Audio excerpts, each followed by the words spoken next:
नमस्कार मित्रों, हमारे पुरानी पीढ़ी के लोग अपने जीवन में 100 दीपावली देख पाते थे, अर्थात 100 साल तक जी लेते थे।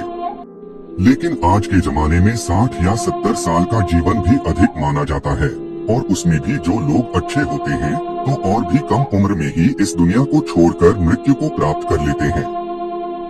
आपने लोगों को कहते सुना होगा कि भगवान अच्छे लोगों को जल्दी बुला लेते हैं, लेकिन क्या आपको पता है कि ऐसा क्यों होता है? क्यों दूसरों का भला करने वाले और अच्छे लोग बुरे और दुष्ट लोगों की तुलना में जल्दी मृत्यु को प्राप्त करते हैं? आपने लोगों को यह भी कहते हुए सुना होगा कि इस भले इंसान को इतनी जल्दी मौत क्यों आ गई और वह दुष्ट पापी अभी तक मरता क्यों नहीं है। क्या सच में ऐसा होता है? क्या सच में इसका कोई कारण है? अनेक ग्रंथों में इसके बारे में बताया गया है। आज की इसमें हम इन्हीं आधारों के माध्यम से इस प्रश्न का उत्तर ढूंढने की कोशिश करेंगे। उससे पहले आप इस वीडियो को अपने दोस्तों को जरूर शेयर करें, क्योंकि ज्ञान और खुशियां बांटने से ही बढ़ती हैं। तो चलिए वीडियो शुरू करते हैं। जातस्य हि ध्रुवो मृत्युः, गीता में भगवान कहते हैं कि जिस व्यक्ति ने जन्म लिया है उसका मृत्यु अवश्य ही होगा। और हमारे सनातन धर्म में माना जाता है कि किसी व्यक्ति के जन्म से पहले ही यह तय हो जाता है कि उसका जन्म कहाँ होगा, उसके माता पिता कौन होंगे, उसका विवाह किसके साथ होगा, यहाँ तक कि ये भी तय होता है कि उसकी मृत्यु कहाँ और कब होगी। सभी धर्मों में मृत्यु को एक अटल सत्य माना गया है, और जिसने जन्म लिया है उसे एक न एक दिन मरना ही पड़ता है। किसी का जीवन या मृत्यु भगवान के हाथों में होता है। आपने सुना होगा कि जितनी चाबी भरी राम ने उतना चले खिलौना। हम वो खिलौना है जिसकी चाबी भगवान के हाथों में होती है, और सभी चीज उनकी इच्छा से ही होती है। हिंदू धर्म में मान्यता है कि भगवान हर अच्छे मनुष्य को किसी न किसी उद्देश्य के साथ ही इस मृत्यु लोक में भेजते हैं। जब वो उद्देश्य जल्दी पूरे हो जाते हैं तब भगवान उन्हें वापस बुला लेते हैं।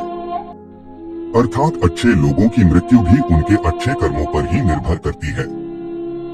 कलयुग के लक्षण में भी बताया गया है कि इस युग में पापी अधिक वर्ष तक जिएंगे और पुण्यात्मा जल्दी इस लोक को त्याग कर देंगे। इसके अलावा आपको ये भी बता दूं कि जो लोग ये कहते हैं कि मरने के बाद इंसान खाली हाथ जाता है, उन्हें यह जान लेना चाहिए कि 3 चीजें ऐसी हैं जो मरने के बाद भी उसके साथ जाती हैं। एक है संचित कर्म, दूसरा है स्मृति और तीसरी है जागृति।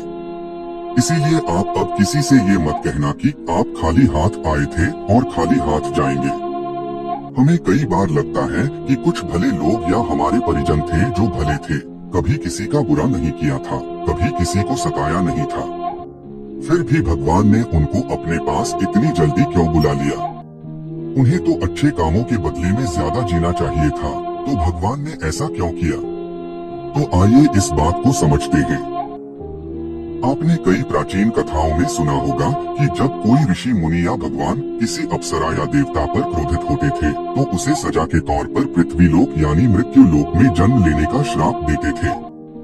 ये मृत्यु लोक दूसरे लोगों की तुलना में ऐसी भयानक और दुखदायक जगह है जहाँ सजा के तौर पर देवताओं और अप्सराओं को भेजा जाता था, और सजा मिलने पर वो देवता और अप्सरा गिड़गिड़ाते थे कि हे प्रभु, हमसे गलती हो गई, हमें माफ करें और हमारी सजा कम करें। यह मृत्यु लोक समस्त ब्रह्मांड में ना तो अच्छी जगह है और ना ही बुरी जगह है। आप इसे कर्मभूमि भी कह सकते हैं, और कर्मों के हिसाब से ही आपकी आगे की यात्रा तय होती है। जब हम जन्म लेकर यहाँ आते हैं तो हमें इस मृत्यु लोक की माया जाल और मोह माया घेर लेती है, और हमें यह मृत्यु लोक अच्छा लगने लगता है। हमें इस मृत्यु लोक और यहाँ रहने वाले लोगों से मोह हो जाता है। हम इस मृत्यु लोक को छोड़कर नहीं जाना चाहते हैं, और हमारा कोई साथी इस लोक को छोड़कर चला जाता है तो भी हमें दुख होता है।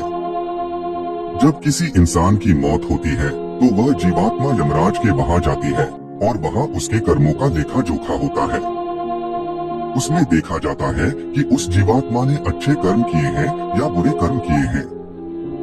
अगर किसी जीवात्मा ने मृत्यु लोक में बहुत बुरे कर्म किए हैं, बहुत ज्यादा लोगों को सताया है, लूटा है, दुख पहुंचाया है, तो उसे दूसरे जन्म में उन सभी के साथ हिसाब चुकता करना पड़ता है, और उसी कारण उस जीवात्मा को लंबा जीवन काल मिलता है।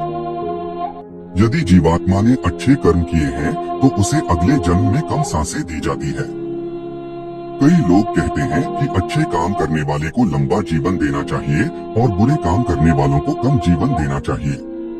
लेकिन भगवान ने जो व्यवस्था बनाई है वह सही और उत्तम है, क्योंकि इस मृत्यु लोक में रहना और जीवन व्यतीत करना हमारा लक्ष्य नहीं है। हम जीवात्माओं का अंतिम लक्ष्य तो परम पवित्र बनकर मोक्ष प्राप्त करना है और परमेश्वर का सानिध्य प्राप्त करना है।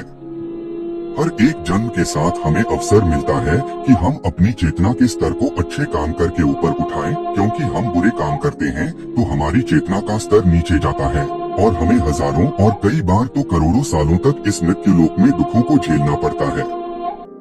कहा जाता है कि एक जीवात्मा को 84 लाख बार इस संसार सागर के चक्कर काटने पड़ते हैं, तब जाकर उसे मोक्ष मिलता है।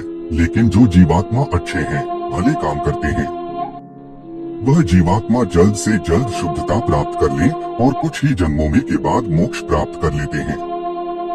इसीलिए परमात्मा उनका जीवन काल कम रखता है, ताकि वह जीवात्मा इस मृत्यु लोक के कष्टों को कम सहन करे और परम धाम में जाकर परम शांति और परम आनंद को प्राप्त करे।